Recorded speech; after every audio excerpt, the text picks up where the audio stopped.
ચાલો વિદ્યાર્થી મિત્રો, આજે આપણે પ્રથમ પરીક્ષા 2025-26નું સવારની પાળીમાં રહેવાયેલું વિજ્ઞાન વિષયનું પેપરનું સોલ્યુશન કરશું. જો પહેલાં તો આપણે પેપર જોઈ લઈએ કે પેપરમાં કેવા કેવા પ્રશ્નો આપેલા છે. ત્યારબાદ વિભાગ એ, વિભાગ બી, વિભાગ સી અને વિભાગ ડી એમ ક્રમિક વિભાગને આપણે સોલ્યુશન કરશું. ચાલો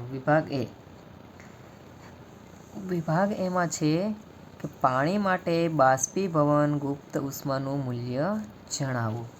ત્યાંથી શરૂ કરશું તો પ્રશ્ન નંબર 15 સુધીના આપણને કહેવામાં આવ્યું છે કે વિભાગ એના પ્રશ્નો છે અને દરેકનો એક પ્રશ્નનો એક ગુણક આપવામાં આવશે. ચાલો પ્રશ્નો જોઈએ.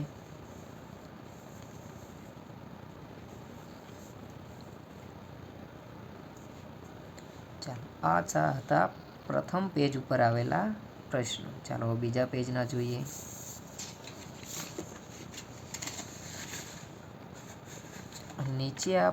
નીચેના પ્રશ્નોના એક શબ્દ કે એક વાક્યમાં ઉત્તર લખો. પ્રસરણ એટલે શું? 9 થી તે પ્રશ્ન નંબર 15 સુધી કે યોગ્ય જોડકા જોડો. તો આટલા સુધીના પ્રશ્નો આવશે વિભાગ એમાં. ચાલો વિભાગ એ કે નીચે આપેલા પ્રશ્ન નંબર 1 થી 15ના માંગ્યા મુજબ ઉત્તર લખો અને દરેકનો એક ગુણ આપવામાં આવેલો છે.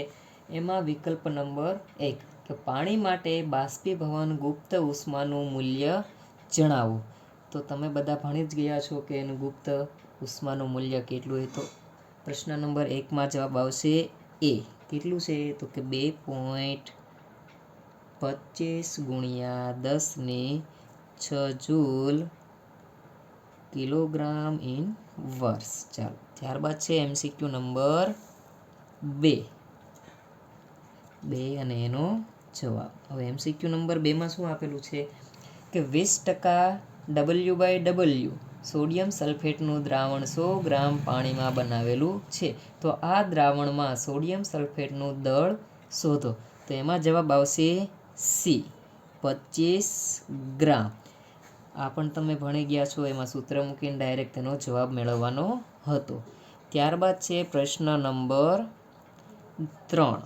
પ્રશ્ન નંબર 3 એમ કહે છે કે એક દોડવીર 400 મીટરના પરિઘવાળા વર્તુળાકાર પંથ પર એક ચક્કર પૂર્ણ કરે ત્યારે તેણે કેટલું અંતર સ્થાનાંતર કર્યું હશે?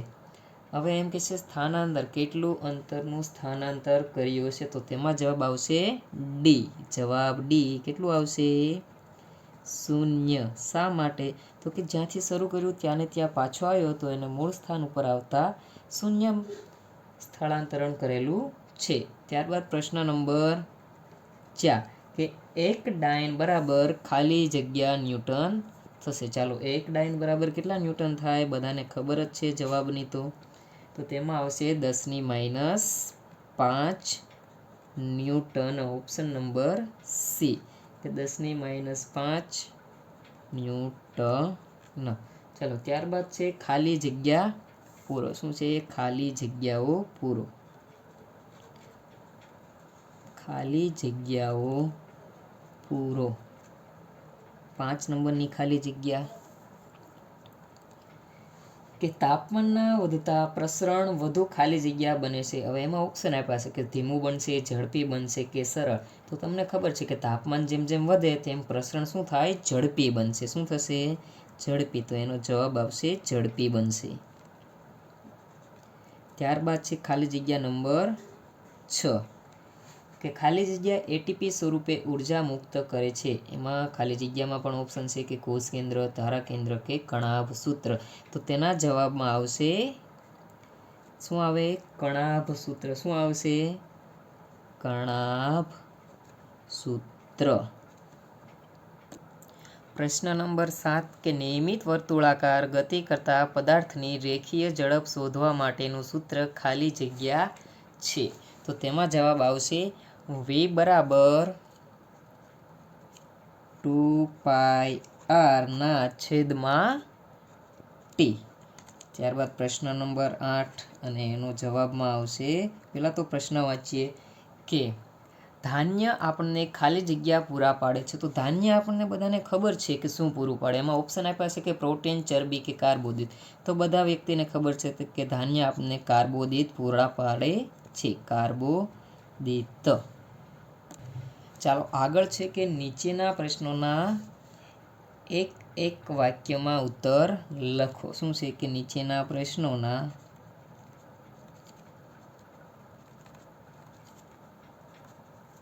એક વાક્યમાં ઉત્તર લખો. એમાં પ્રશ્ન નંબર 9 છે કે પ્રસરણ એટલે શું? શું છે પ્રસરણ? એમાં જવાબમાં શું આવશે કે પ્રસરણ એટલે કે શું થાય? પ્રસરણ એટલે તો કે પ્રસરણ એટલે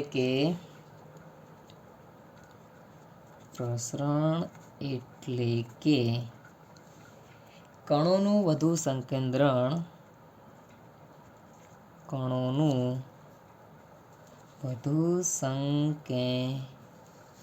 શું થશે? કણોનું પ્રસરણ એટલે કણોનું વધુ સંકેન્દ્રણવાળા વિસ્તારમાંથી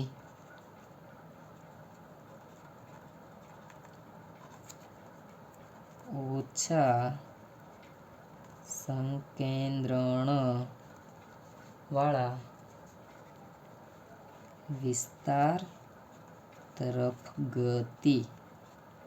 ચાલો ત્યારબાદ પ્રશ્ન નંબર 10 અને એનો જવાબ.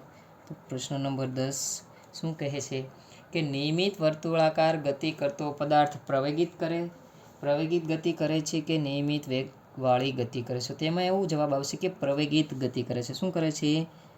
પ્રવેગિત ગતિ કરે છે. પ્રશ્ન નંબર 11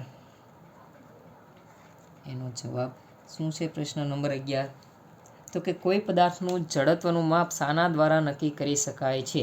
તો એમાં આવશે પદાર્થનું દળ. શું આવશે? પદાર્થનું દળ. ચાલો ત્યારબાદ છે નીચેના વિધાનો ખરા છે કે ખોટા તે જણાવવાના છે. ખરા છે કે ખોટા તે વિધાનો જણાવવાના છે. તો તેમાં સૌપ્રથમ છે કે સરેરાશ ઝડપ એ જુદી જુદી ઝડપની સરેરાશ છે. શું કીધું છે કે સરેરાશ ઝડપ એ જુદી જુદી ઝડપની સરેરાશ છે. કેટલામો છે? 12 નંબરનો. તો એમાં આવશે કે ખોટું, કેમ કે બધી અલગ અલગ જે ઝડપ છે એની સરેરાશ નથી, પરંતુ એના સરવાળાની સરેરાશ છે. ત્યારબાદ છે પ્રશ્ન નંબર 13 કે વેગમાન અદિશ રાશિ છે. તો ખોટું. વેગમાની કેવી રાશિ છે? સદિશ રાશિ છે. અદિશ રાશિ નથી. પ્રશ્ન નંબર છે 14 કે બાજરી અને મકાઈ રવિ પાક છે. તો કે ખોટું. રવિ પાક નથી. કેવા પાક છે? ખરીફ. બધાને ખબર જ હશે. ચાલો પ્રશ્ન નંબર 15 તમને આપવામાં આવ્યો છે કે યોગ્ય જોડકાઓ જોડો. વિભાગ એ અને વિભાગ બી આપેલા છે. તેમાં છે જડત્વનો નિયમ. તો જડત્વનો નિયમ આવશે ન્યૂટનના ગતિના પહેલા નિયમ સાથે.